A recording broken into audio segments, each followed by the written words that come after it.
Ladles and jelly spoons, welcome back to Badgerworks. Today, this. This is the Airfix Vintage Aircraft Special Edition Airco DH4 in 1/72 scale. And this is what we're going to be building today. So, let's get on with it.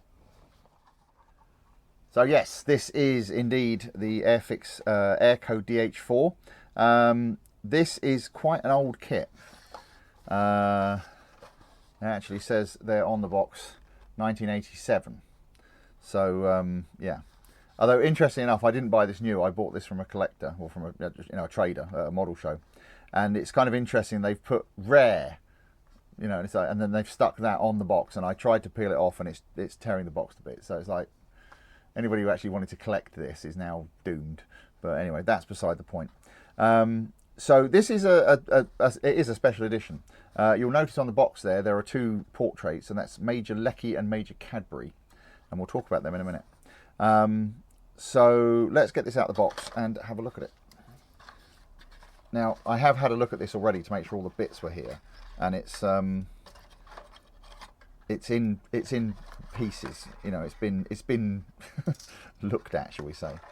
So we got the instructions here and the decals. The decals actually seem to have held up really well. They're not yellowed. There's a couple of little dings on them, but that's all right. Hopefully they'll go on all right, but we'll see. We'll put them to one side for a minute. So yes, very simple kit. Not much in the way of instructions, but relatively clear. And interestingly, obviously the paint codes I had to look up. And fortunately, they have used both Airfix and Humbrol paint codes, and the Humbrol paint codes are still valid to this day, so that's nice. You'll see it says there a Humbrol product 1987, but on the front here it actually gives a bit of blurb about this, and it says designed in 1916 by Geoffrey de Havilland, considered by many to be the best single engine bomber of World War I. Now this one in particular has a little story.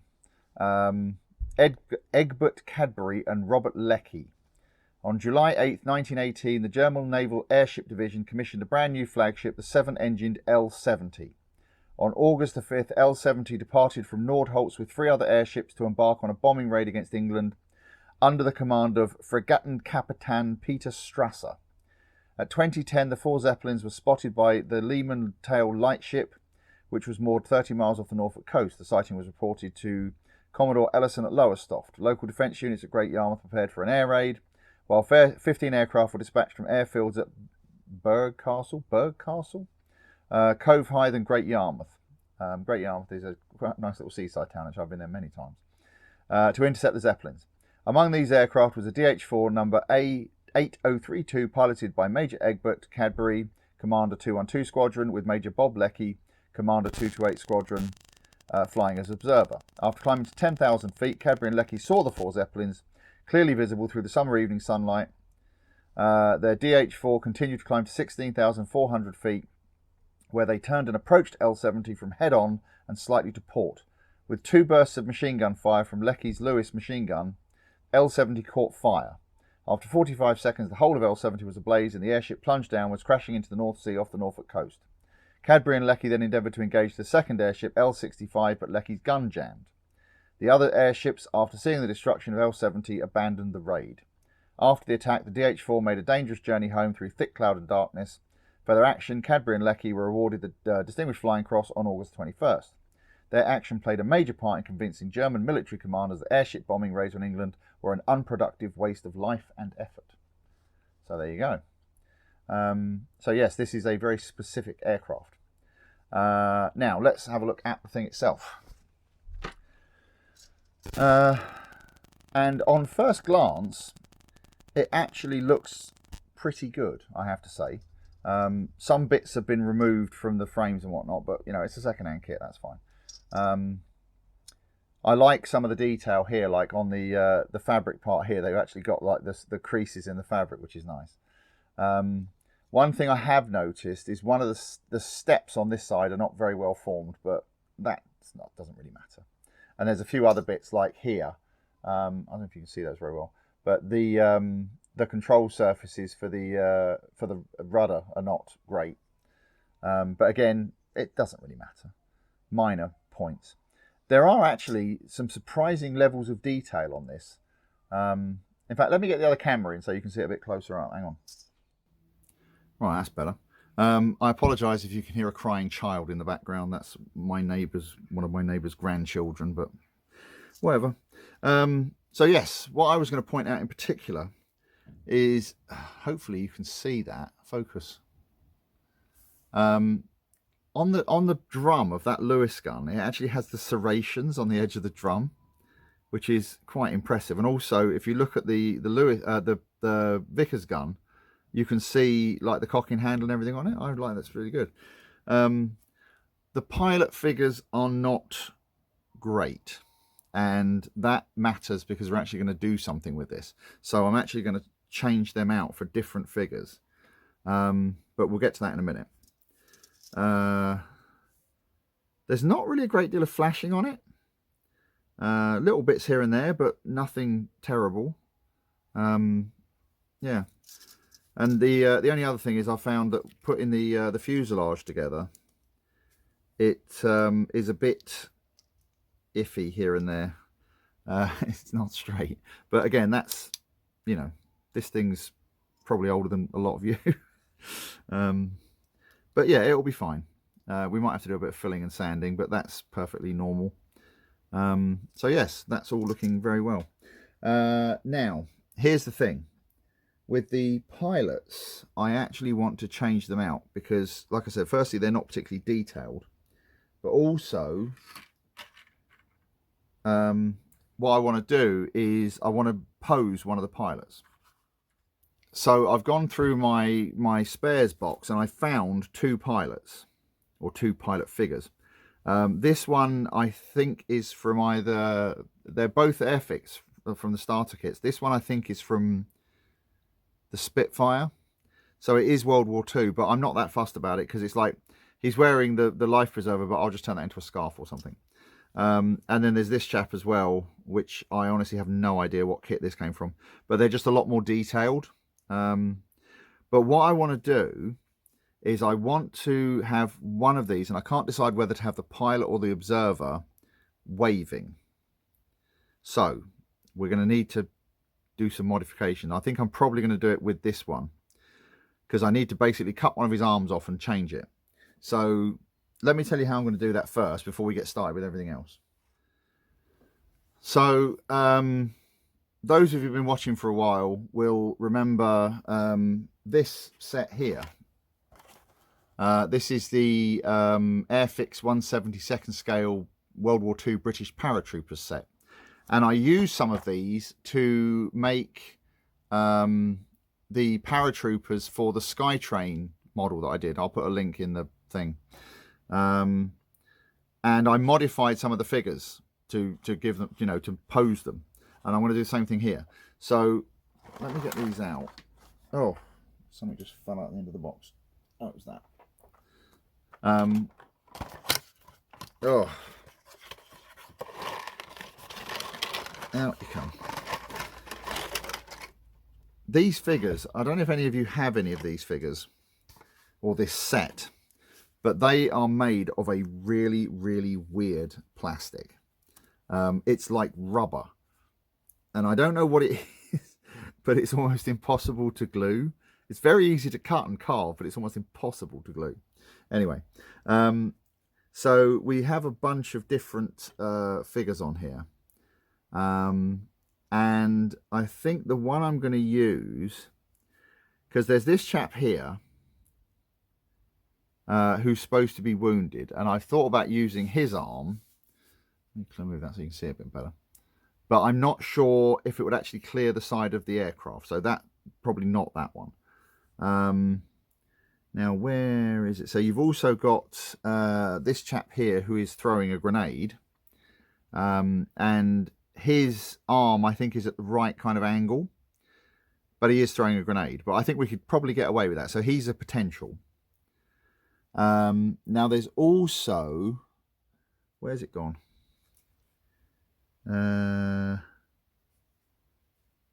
There's this chap here, And he really does look like he's waving his arm, but his arm again is in a bit of a funny place because he's supposed to be crawling along the floor.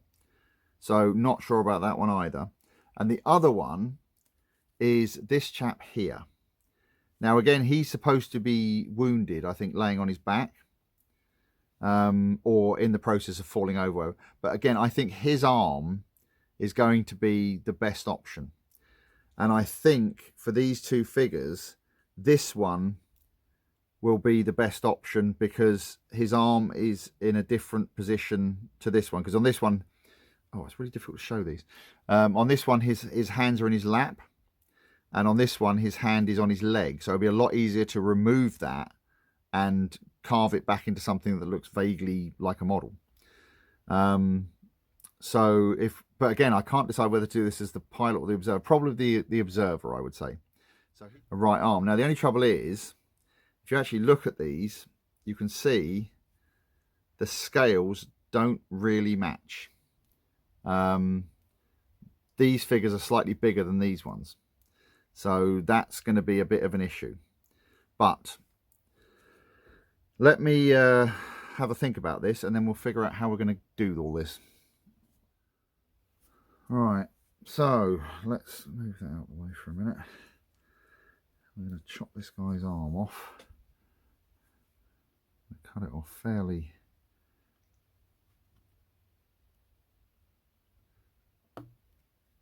far back like that. All that stuff to one side. We'll trim that up in a minute.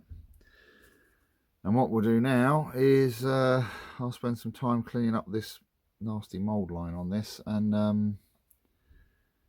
then I'll just cut his arm off, try and shape it as best I can, and then figure out a way to attach that one. So let me get this one all cleaned up, and then we'll figure out how we're going to attach his arm. Right, so I've cut his arm off, as you can see. I kind of reshaped it as best I could. It's not perfect, but it's fine. Most of it will be inside the fuselage anyway. And I've drilled a hole in both pieces, and I've put a little pin in there just to kind of help locate his arm. Plus the fact this this plastic, this brown stuff, it does not stick very well. I know from bitter experience, but that's kind of what he looks like at the moment. So what I'm going to do now, he does look a bit kind of gorilla arm, but that's all right. It's fine. It will work for what we're doing. Now what I want to do is just make sure that pin is well seated, and then we're going to try and stick this on. Now I have tried all manner of glue on these things, and it doesn't want to stick. But one thing I haven't tried before is this this Gorilla Glue. So I'm going to try that and see if that works. It will stick or it won't. You know, it's just one of those things. So we'll see. But that's another reason for having this pin, because that will help reinforce the joint.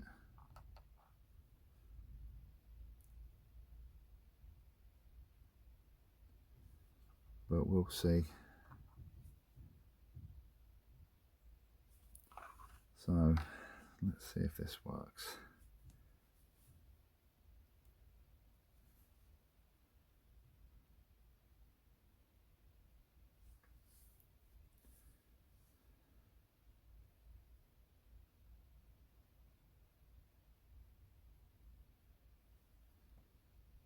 Right.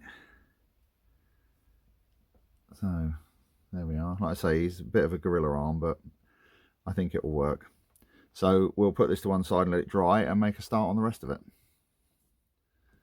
Right, so as I said, I think we're ready for a little bit of assembly now. So I'm going to start by putting the fuselage together. And there are some changes we're going to make to this as well, but we'll get onto that in a minute.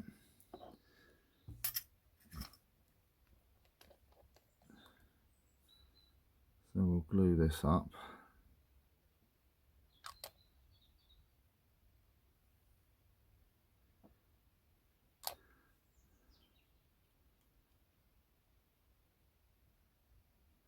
There are some fairly horrendous gaps in this, but hopefully we can close those up.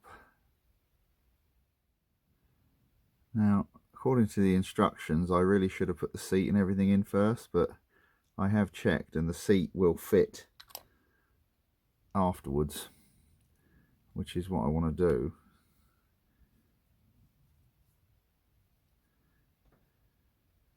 Because it'll be a lot easier to paint it with the seat out.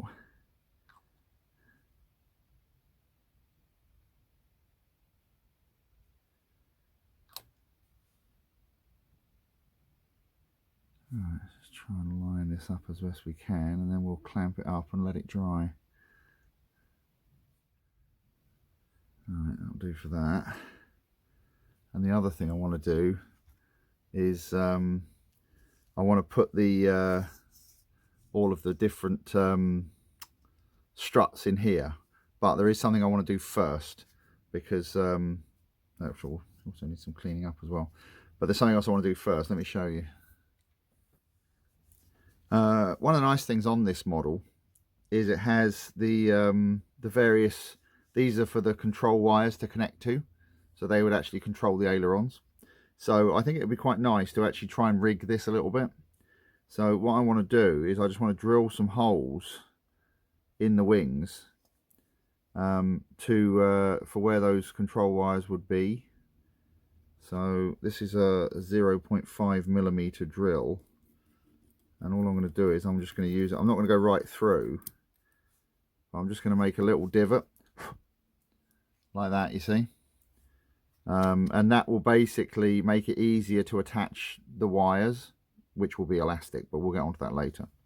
So let me just drill some holes in all these various bits, and then we'll carry on from there.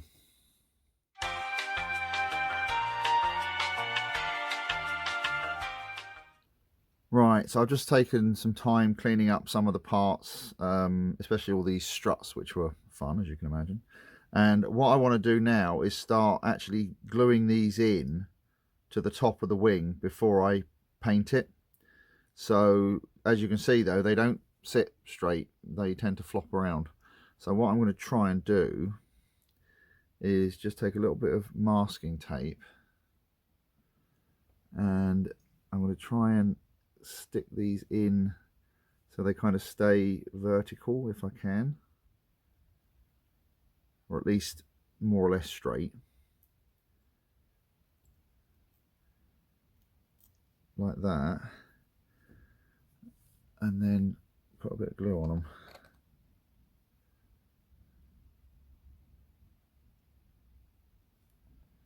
And hopefully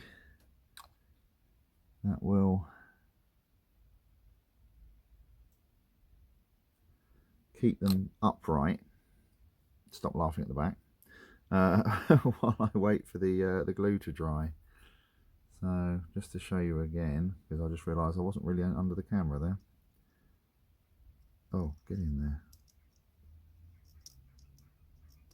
Oh, I'll trim that one a bit, it doesn't want to fit. Drop that in like that. See, that one's actually standing up, but just to make sure it stays that way, put a bit of tape over like that, get it more or less vertical, and then just put a bit of tape on it, and then we can apply the glue, and hopefully that will keep everything in place. I have to say, I do like the way they've done this, because one of the problems that you get with a lot of the smaller scale biplanes, you know, like the 1/72 scale ones, they have an annoying tendency to put these like having this on both ends, and so you end up with this massive slot that you have to fill in, whereas at least on this side I'll only have to deal with it on the underside of the top wing, so it'll be a lot less noticeable. So I think they've done a good job there. But so I want to get these in and let them have plenty of time to dry and set up before I start trying to fill them and sand them and everything, which is going to be hilarious. There we go. So I say they're not perfectly straight, but they're a lot better than they were when they were just flopping around. So we'll let that dry as well and carry on cleaning up millions of bits. Right, now one more thing I want to do before I fill all this is, might sound a bit odd, but I'm actually going to drill a hole in the back of this fuselage here. And there is a very specific reason for that, which will become apparent later. So I'm just doing that little pilot hole, and now I want to slowly enlarge this hole. Stop laughing at the back. Just trying to do this without jogging the camera too much.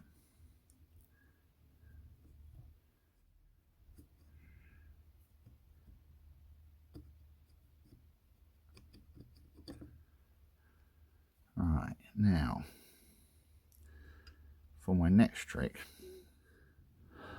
Alright, now I've got this, this is evergreen tube. This is 4mm styrene, and that should, with a bit of brute force and ignorance, fit in there, which it does. Now what I want to do is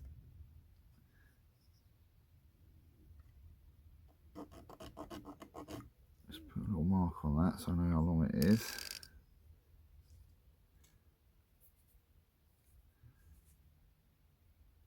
And then cut that off.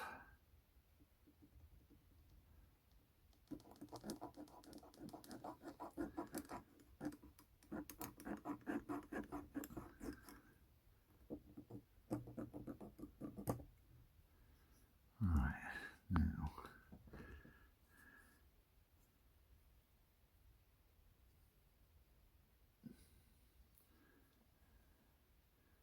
let's try and get that back in there now.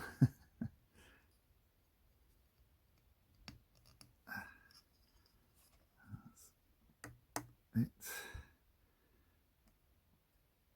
like that, and then we'll glue that in,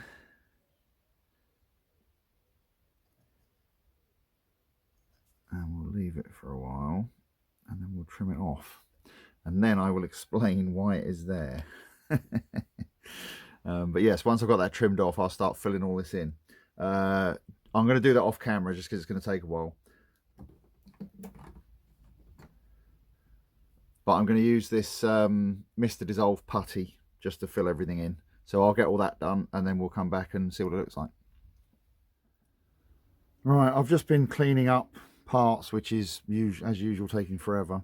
And one of the things I've noticed, and I've just realised, is there is actually one piece missing, which is the other one of these. Now this is like a skid that goes on the underside of the wing. And one of them is missing. There were a few bits that had broken off the frames and I found in the box, but this I can't find, so it must be gone. But fortunately it's a fairly simple piece to replace. So I've made one already here, and I'm going to make another one. This is actually breadboarding wire, which sounds a bit weird, but it's used for making like prototype circuit boards and stuff. But it's basically a single core, like solid core wire that I've stripped the insulation off, and so I'm just using this. So all I'm doing, and the nice thing with this is it's quite easy to bend, so I'm using an old pair of clippers here, so because it doesn't matter if they get, you know, damaged, because cutting wire with clippers is not good.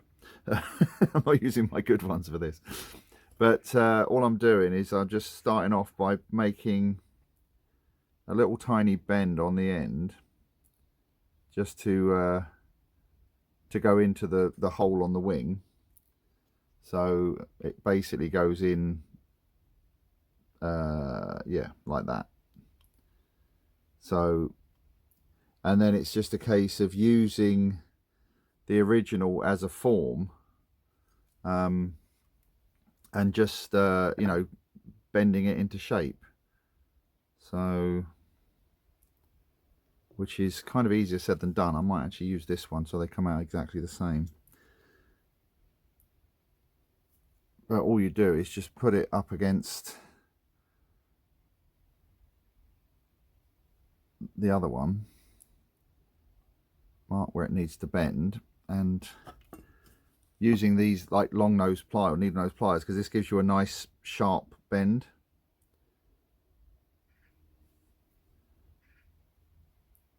And just bend it roughly into shape. And that's a bit too long. I made the other one really easily. This one's going to be a nightmare, you watch. I'll just straighten that out again.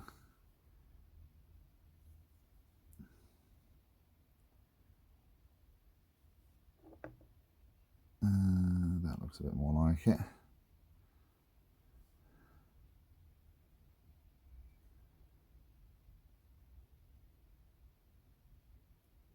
That looks about right.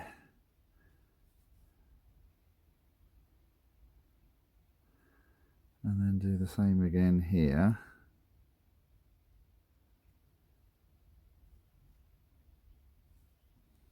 Oh.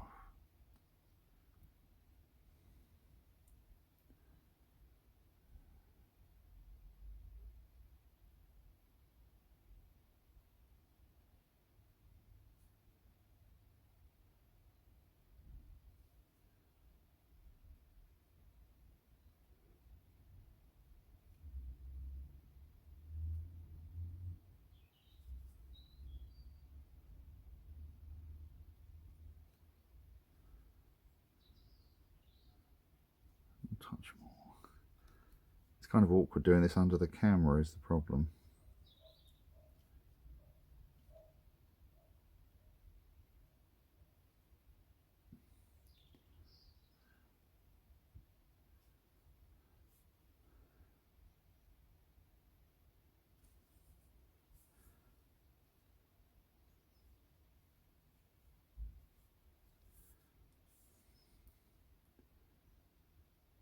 Oh, gone too far now.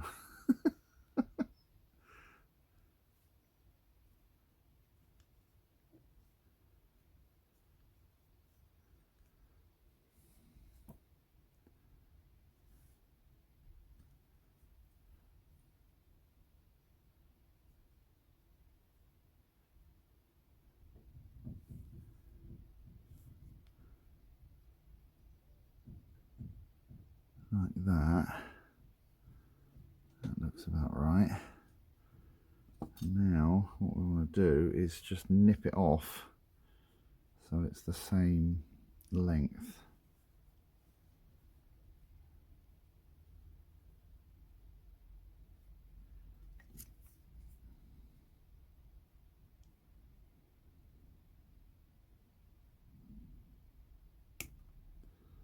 There we go.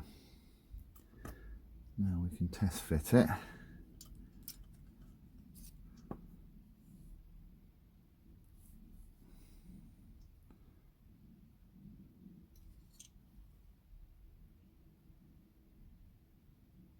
And there we go.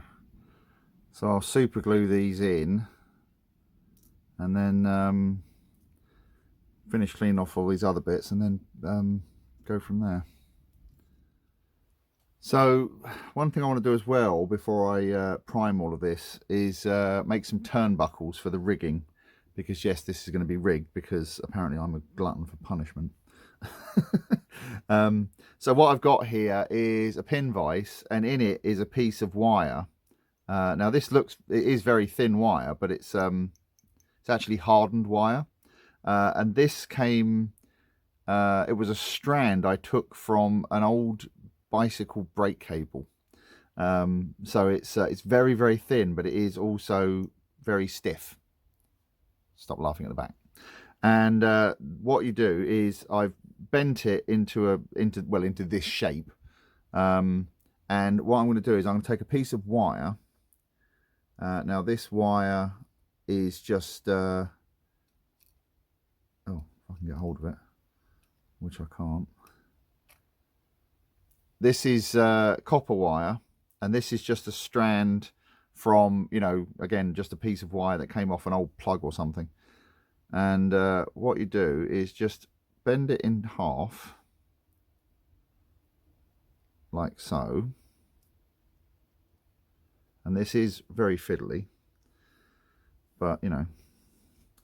And then taking a pair of needle nose pliers like this, hold both ends, take our little hook, put it through and twist it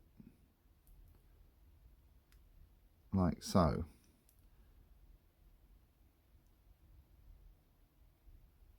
Like that.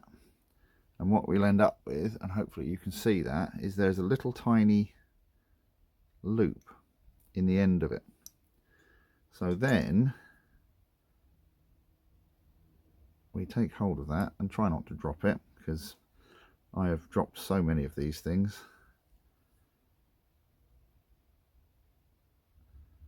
What we do is we take again our old pair of clippers and we just snip that off like that, and we are left with that. Which I admit is incredibly tiny, but still. Now, just to demonstrate how to fit this, I have drilled a hole here, and I drilled this using my my Archimedes drill, which is fitted with a 0.5mm drill bit. And what we do is we take our little turnbuckle, dip it in a bit of super glue, and then pop it in the hole like that. Try and get it straight.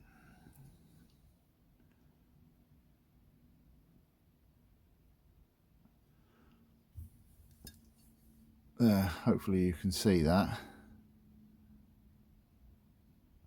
And I'll put one on the other side as well, and leave it to dry.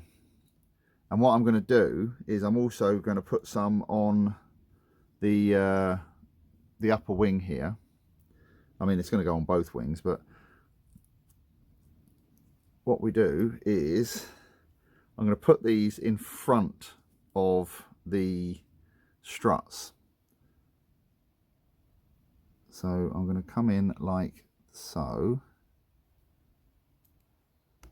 and just, oh, this is where it gets really awkward trying to do this.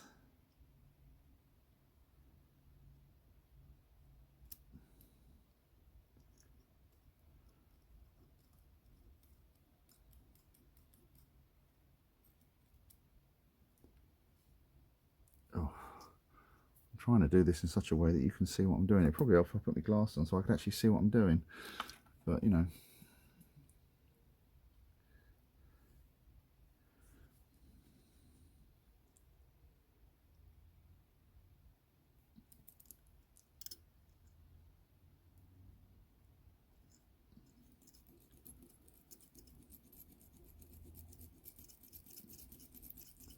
And you just got to be careful when you do that not to drill right through the wing. And then we'll put another one here.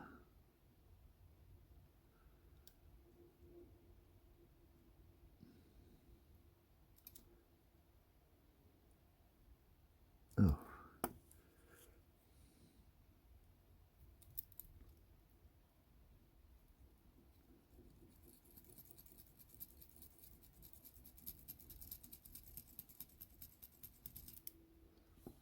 Like that, and we'll do them all the way down, and we'll do them at the back as well, and also on the lower wing. And then what we can do is we can put those turnbuckles in there and use them later for the rigging. So I will finish off all of those, which is going to take forever, and we're one step closer to actually putting some primer on this thing, which will be nice.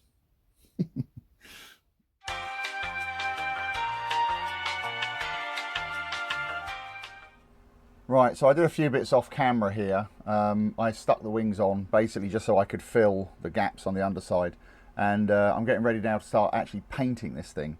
So we're going to start off with this medium sea grey 2 XF83, which is more or less the same colour as the primer, but you know, it is what it is. So we'll do that first on the fuselage.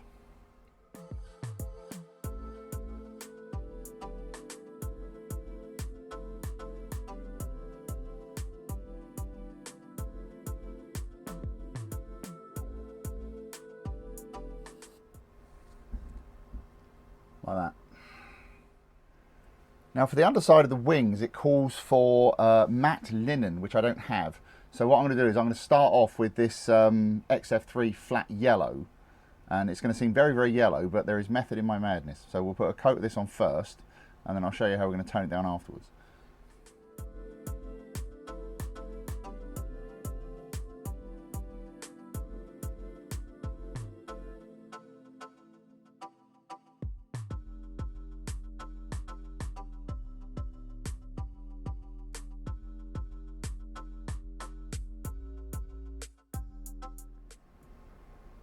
So there we go, I'll do the rest of the yellow, but you can see it's actually not that bright because it's over the grey, but we're going to tone it down a little bit more.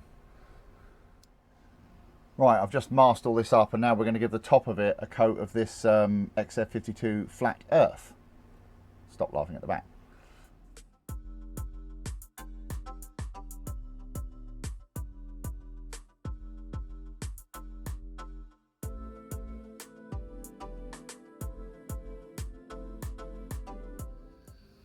Right, for the next step, we're going to turn to our old friend, XF55 Deck Tan, and we're going to do some striping and mottling.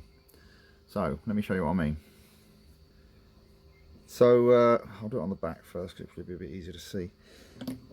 The mottling you've seen me do before, it's just a case of getting in here and just trying to do some... just to get some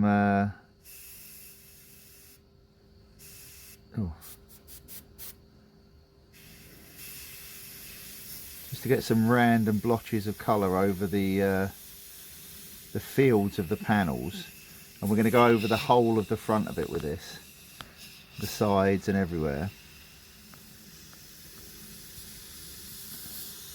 but just in like the fields of the panels.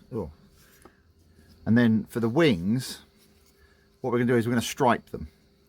So what we do is, I'm trying to do this without knocking the camera with the airbrush.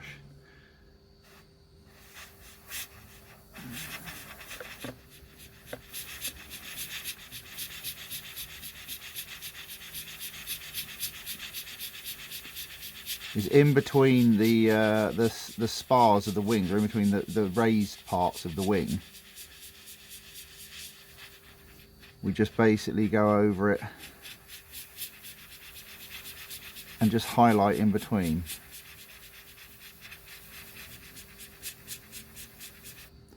Which is quite difficult to do in front of the camera, but that gives you an idea. So I will go over the whole thing like this, top and bottom. I'll do the yellow parts, the grey parts, brown parts, everything.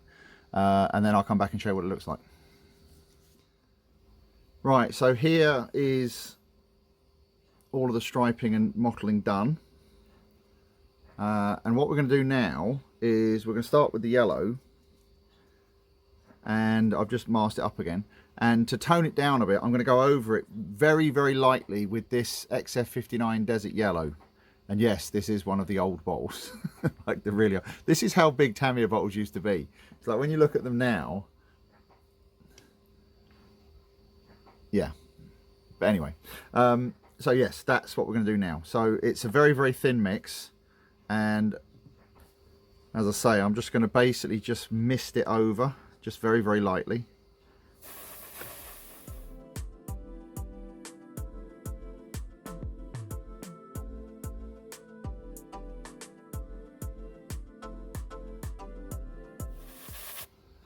Like that, you see, and that's just toned it down a little bit. And what I'll do is I'll do that, then I'll do the grey, then I'll do the brown again, and then we'll come back and see what it looks like.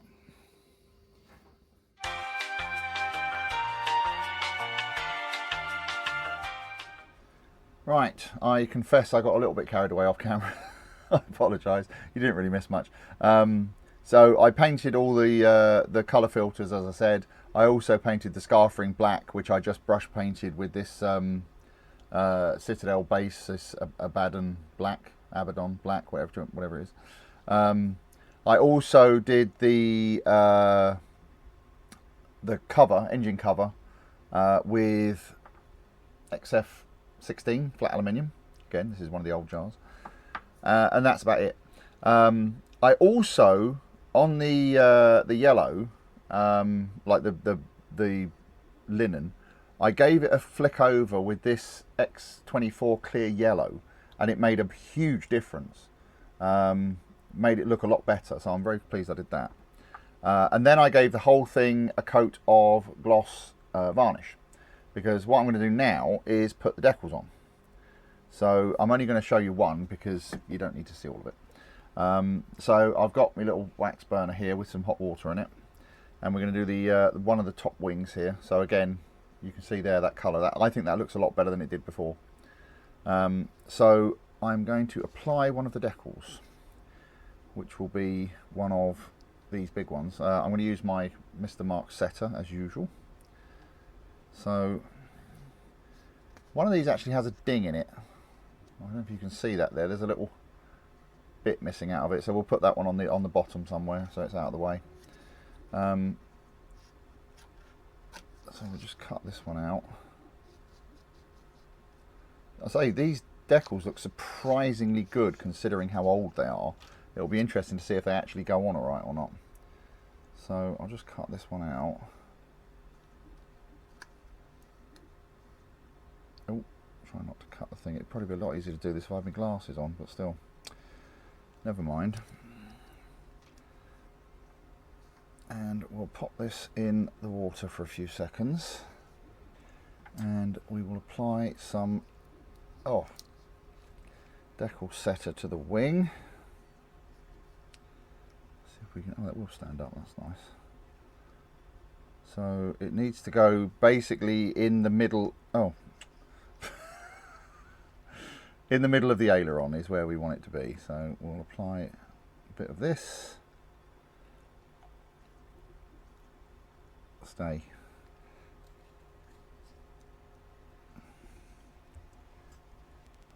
Oh, it moves. That's promising. So let's see if we can get this somewhere in the right place.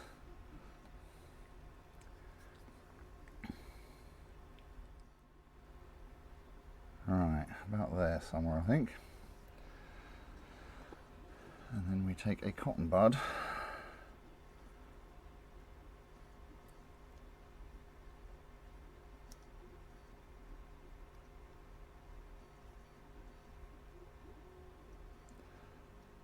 and squeeze all the stuff out from underneath it and make sure it goes roughly where we want it.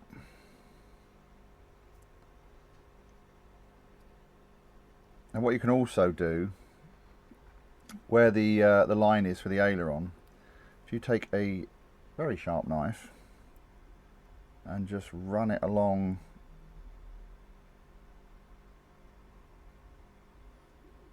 like that, then it will sit into the groove a lot better and look a lot more like it's been painted on, like that, you see. So I will put the rest of these on, and we'll go on from there. Right, so that's all the decals on. The tail was interesting because the decals were actually too big, but I actually quite like that, because basically what you do is you take your knife and just make some cuts around the periphery, and you can actually fold it over, and that way you can see that very well. Focus. No. You can actually fold it around so that it looks like it's painted all the way around, which is quite nice.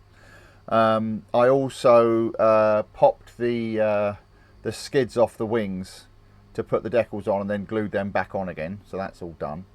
Now, because these are very old decals, I'm giving them plenty of time to cook in and dry before I put any finish over them. So what I'm going to do is I'm going to do a little bit of oil weathering using this Crawford & Black set. You've seen me use this before. These are just cheap oil paints. And what I'm going to do, take a little bit of cardboard. I'm going to use this burnt sienna. I need a little tiny bit of it. And I'm going to put some oil streaks on the underside. So this is not, the engine in this, I believe, is a closed system. It's not like some of the earlier aircraft that had what were known as total loss engines, where they would have an oil tank and the oil would flow through the engine and then drop out the bottom. So the underside of the aircraft will be absolutely soaked in oil. But I'm going to put just a little bit on, just to just for a bit of, you know, additional interest, as it were. So just a tiny bit like that. And then what we do is we take a suitable brush. This is actually a makeup brush. It's an eyeshadow blending brush, which is perfect for this kind of thing. And what we're going to do is just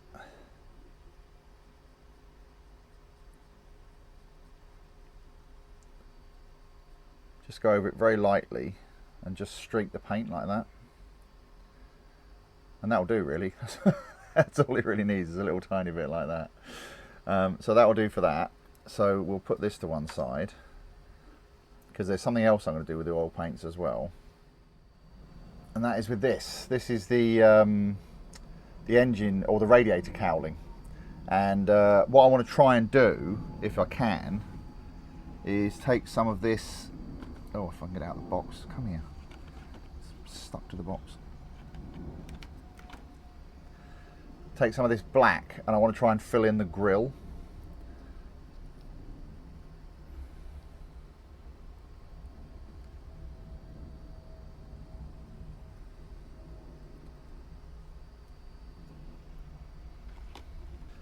So let's see if this works.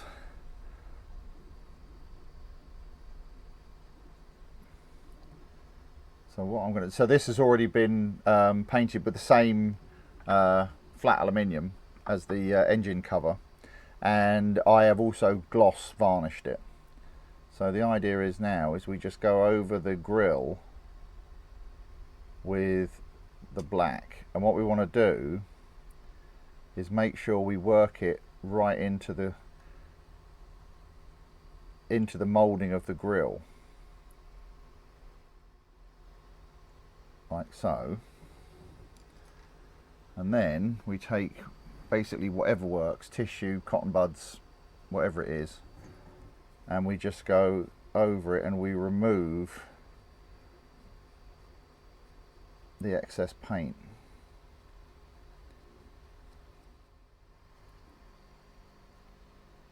Like that, you see. You see it's starting to show the grill, but it basically just shades the grill. So let me give this a wipe off and then I'll show you what it looks like. Right, there we go. Hopefully you can see that, and that just makes it a bit more, you know, grill-like, basically. So what I'm going to do now is I'm going to do a few bits off camera. I'm just going to paint the bombs, put the undercarriage on, put the guns on, put the seats and everything in, and then we will look at painting the pilots. That'll be the next step. Right, so progress has happened. We've got the decals on, so that's the top wing. But more importantly, I've done a few bits on here. So again, all the decals are on. I have attached the bombs. I also took some time to mask and paint the bomb racks. I have fitted the seat. I have fitted the Vickers gun. I haven't put the Lewis gun on yet, and the reason for that is because I need to have the observer in place before I put the Lewis gun on. So that's that. So that'll be one of the last things to go on. So what I'm going to do now is I'm going to give all of this a coat of matte lacquer to seal it, and then leave that overnight to set up, and then tomorrow we hopefully will get this thing finished. So we've got the pilot and the observer to paint. That's going to take a while. And you'll notice the engine is also not fitted. That's because I haven't done the propeller yet. But that's because we're going to do something different with the propeller. And that's what we're going to do next. So, right, so the next step, as I said, is to be doing this propeller. So what I'm going to do is I want to make it look like it's spinning. So we're going to butcher it a little bit. Let me show you. So the first thing I want to do is measure just roughly from the center to the end of the blade, which is about 20 millimeters, just over. Yeah, give or take, about 20 mil, that'll do. So what we're going to do now is take a piece of this. This is just some plastic packaging from some pens that the missus bought. So I'll just cut the middle out, and that is big enough for this. So what we'll do now is take a pair of, well, a scribe. This is one I've had for years actually, and we need a ruler. And what we do is we set this to 20 mil to give us the radius.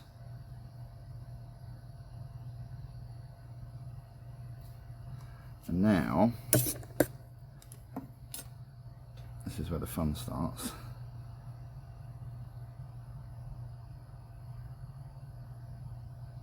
Let's make sure that's going to clear all the way around, and we use this to scribe a circle. I do have a circle cutter, but it struggles with this plastic, whereas this should do quite nicely. This set of compasses, by the way, comes from a set that I've had for years, absolutely donkey's years. They're Rotring, and there's the rest of the set there, and they are really heavy. These are really high quality. I can't even remember where I got them from, but yeah, they're amazing quality. But what we've done there, hopefully you can see, I'll see if I can get it to catch the light. There we go. Now we've got that, so I'll cut that out with a pair of scissors, and then we'll poke a hole in the middle of it. Right, so I've cut that out, and I've just enlarged the hole in the middle to 2 millimeters with a drill bit. And the reason for that is because I want to put this screw through it, and that will go through there like that. Put the other fibre washer on the other side, and we put this on this little arbor, because what I want to do is tidy this up a little bit. Oh, I can get this to start like that, and then we take our little rotary pen, if I can find it, and we take a piece of sandpaper, and we put safety glasses on, and what we do is we just spin that and just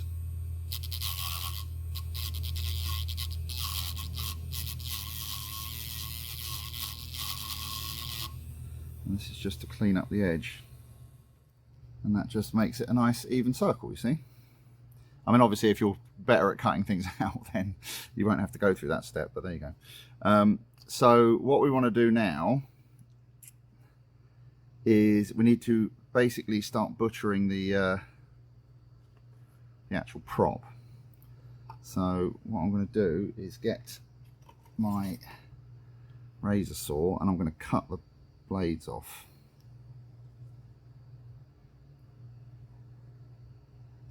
I want to leave it fairly strong to start with, because I want to be able to trim it down to a nice circle. And there we go. Now I'll clean that up and make it nice and circular, and we'll go on from there. Right, so to clean this up, I've just chucked this. I basically super glued it temporarily onto this cocktail stick, and I've chucked it up in the drill, and I'm just this is really awkward to do in front of the camera, sorry. but basically all I'm doing is just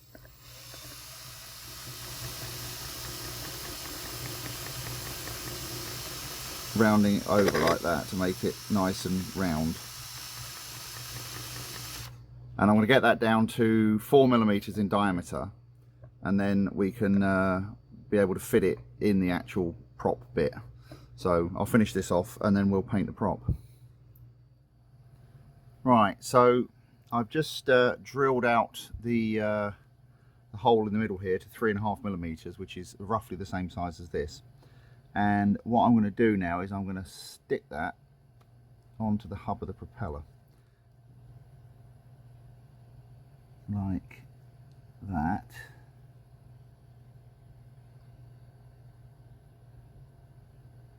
I think that's about straight. There we go. Now we can paint it. Right, now for the fun bit, trying to demonstrate how I'm going to paint this under the camera. So I've got here the thing chucked back in the drill, and basically the idea is we spin this slowly. Oh, this is really awkward to do at this angle. Hang on.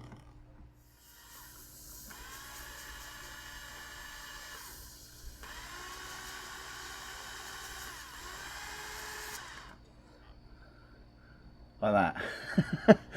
But it's not very easy to do at this angle, so I'll finish it off camera and then show you what it looks like. Right, so there's our propeller. I have also given it a lick over with some gloss lacquer, just to, I think it looks better with a bit of shine to it. So I'm going to fit this on the engine, although I'm not going to fit the engine or the radiator cowling to the aircraft yet, because I'm going to leave that until after the rigging's done. So we now need to move on to doing the pilots. Right, so we're going to finally get around to start painting our pilots, and or pilot and observer. And I'm going to start by doing his jacket and flying cap with this.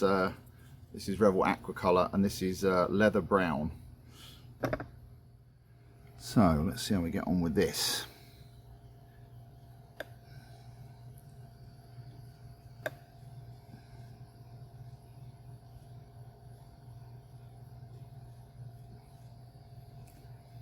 I'm going to assume he's wearing gloves, which I'm going to paint the same colour as the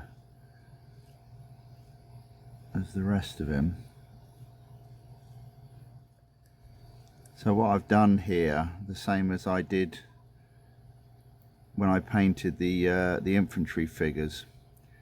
And so this is a trick that I only learned a little while ago, but it works really well. Is you dip the brush into water first and wet it, and then load the brush, and it works so much better.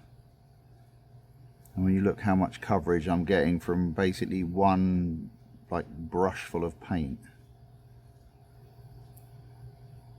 If you haven't tried it, I would strongly recommend giving it a go. Right, and I think we'll do his flying helmet with this as well. I'll give it a bit more now, actually. Right, there we go. Might as well do his boots as well, I suppose. No, actually, no, I'm not going to do his boots. I'll do his boots a different colour. So there we go. That's got him started. This might need a couple of coats. This one doesn't cover very well. Although, to be fair, you can't see his feet in the cockpit anyway, so... Right. Give that a couple of coats and go on from there. And for his trousers, we're going to use this XF51 khaki drab. There we go. Let's do his scarf next. Right, for his scarf, we're going to use this Corex white. I like this because it's not actually white, it's more of a kind of a very, very light grey, so it works quite well for this. And also, because this is a base colour, it covers very well. Alright, there we go. We'll put some shading on that as well later, but for now it can stay like that. And I think next we'll do his face. Right, and for the face we'll do Kislev flesh.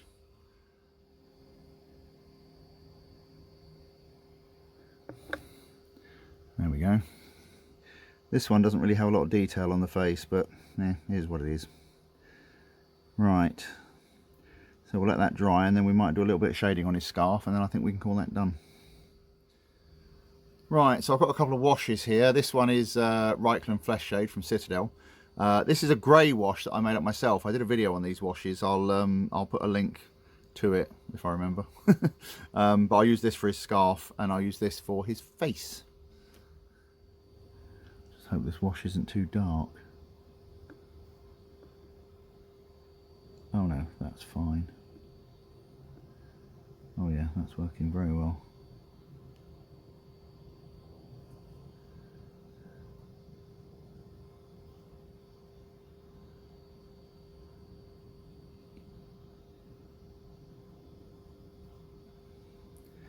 Yeah, I like that.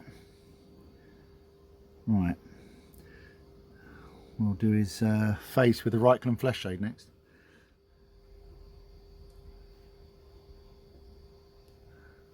It looks like he's got a black eye, but when that dries it'll actually settle down a little bit. So I think we'll let these dry, and then we'll give them a lick over with some matte lacquer, and then we can think about putting them in the aircraft. Right, so I've just popped the pilot in. Now we're going to put the observer in. Now the question is where the glue needs to go. I think we're going to do them pretty much like that. And I think what we need to do is pop some glue there, and that should work.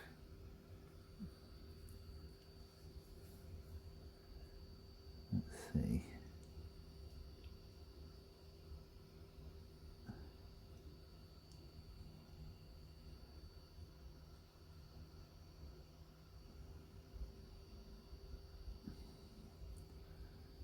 Right, I think that will do. Now we need to try and get this Lewis gun on. This is why you see there, that's why I didn't put the gun on first, because quite frankly there was no way that was going to fit. Still not sure it's going to fit now. Actually, we might have to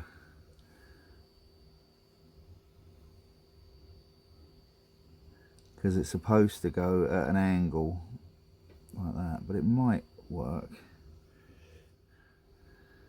Okay, now we'll leave that for a bit to dry, and then we'll put the top wing on. Right, this should be good for a laugh.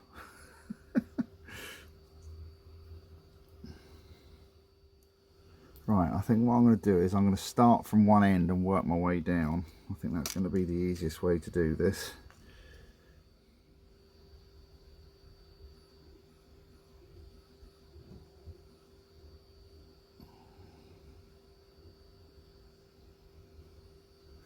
So we'll do this side first, and then try and get it like that.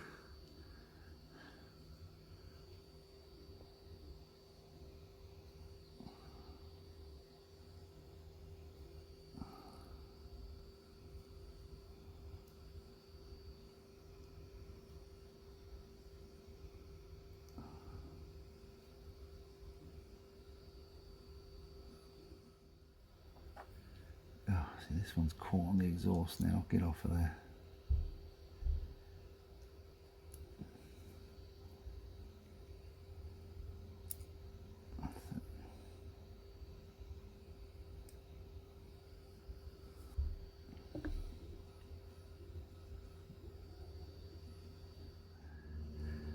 Right, we're getting somewhere. Oh, it's just popped straight back out again. Of course it did. This is so much fun. Build a model, they said. It'd be fun, they said.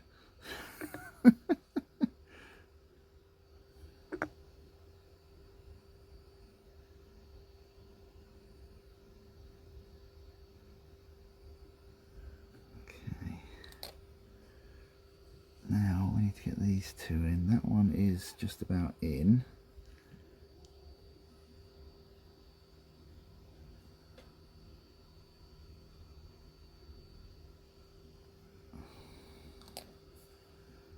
And this one might require a bit of brute force and ignorance.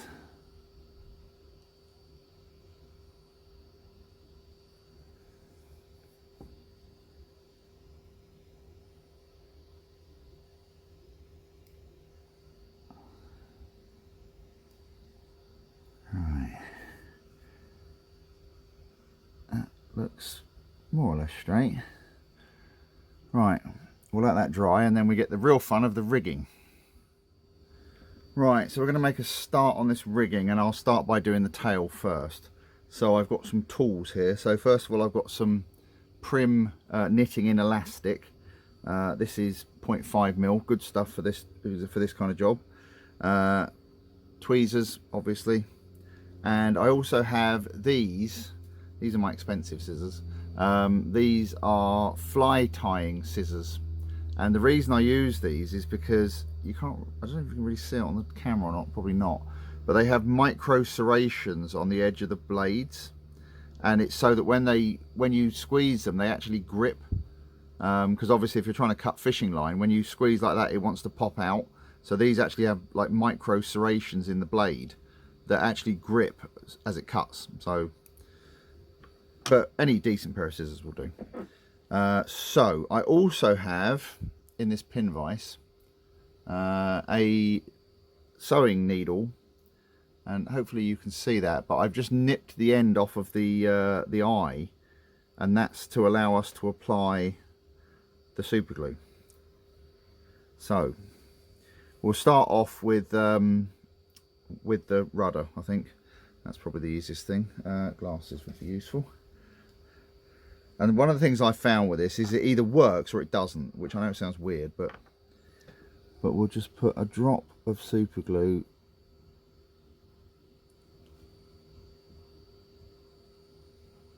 in the hole.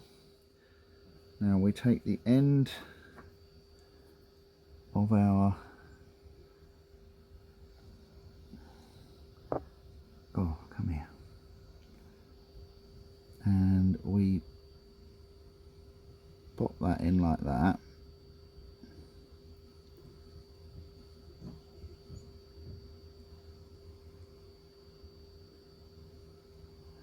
And then when you're doing this, the trick is you don't need to pull it tight. All you need to do is take the slack out of it, okay? If you try and pull it like a bowstring, it will just pop off. So you literally just give it a little bit, just to give it a bit, just to take the slack out, as I said. So what we'll do now is we'll put a little double glue on the end of here, like that.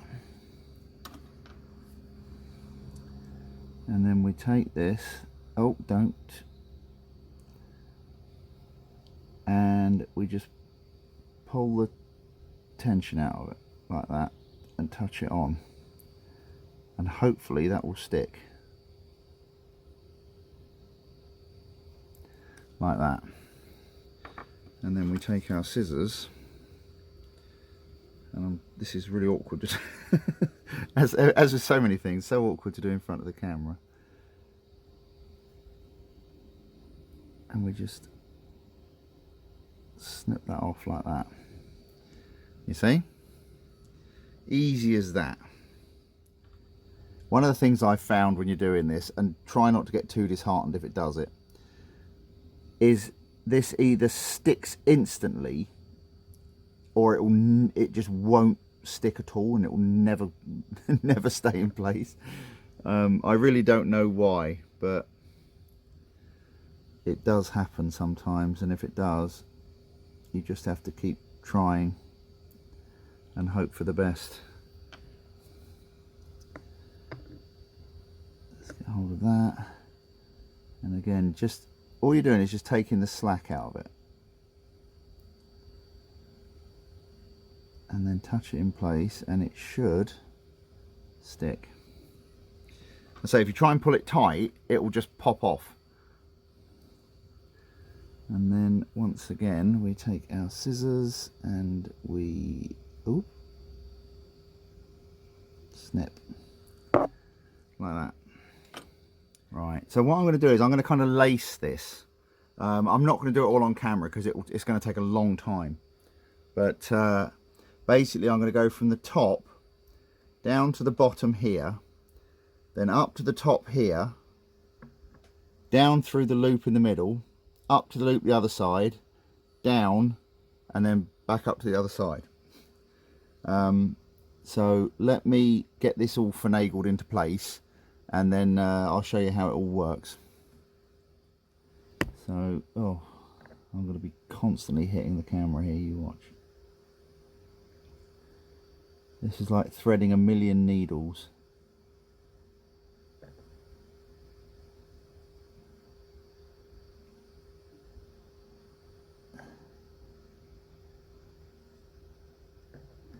So we go like that,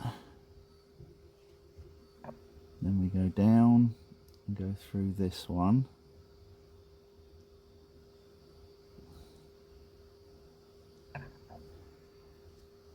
See, what you can do is just put a touch of glue there, stick it, stretch it across, stick it on that side. This hopefully will just make the process a bit quicker, and also it makes it look a bit more realistic with the turnbuckles. Oh, I need a better pair of tweezers, hang on. These ones are probably a bit better. Right, we'll just pull that through. And then we want to go through here.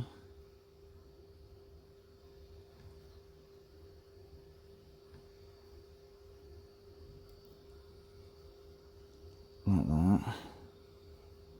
And this is where the fun is really going to start, because now I've got to get it down through there, and I should have done that before I put the gun on. Let's try this. This might work. Let's go under the gun. There we go. Oh.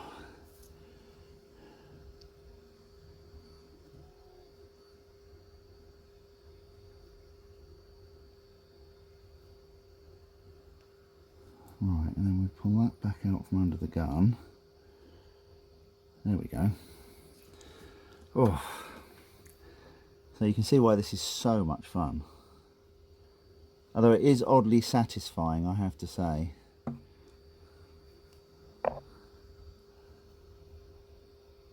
And then we go through that one. And then we go down and we go through this one. Right, then we come up to this last one. Oh.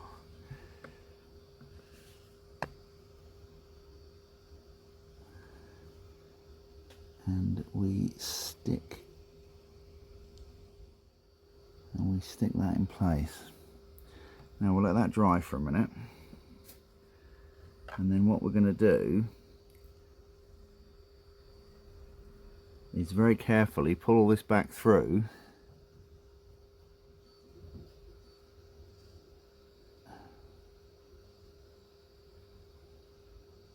Again, we just take the tension out like that.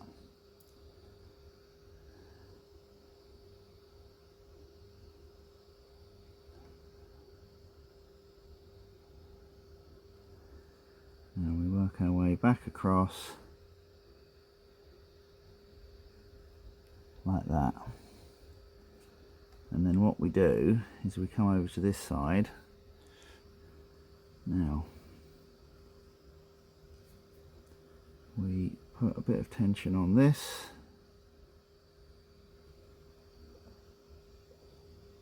and we put a little dab of glue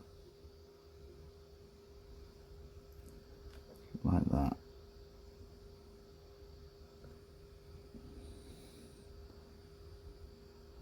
And hopefully That should hold. Then snip the end off.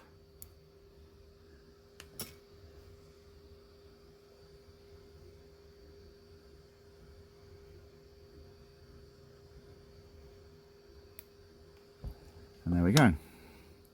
And then what I'll do is I'll go from the bottom to the top and then out to the front here and so on and so forth.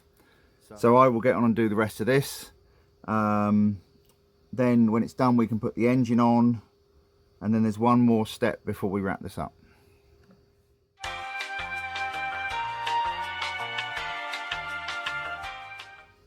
Right, well, after much wailing and gnashing of teeth, the rigging is done. I think it looks pretty good actually, quite pleased with that. So the last thing we need to do is put the engine or the radiator on. Glue at the bottom.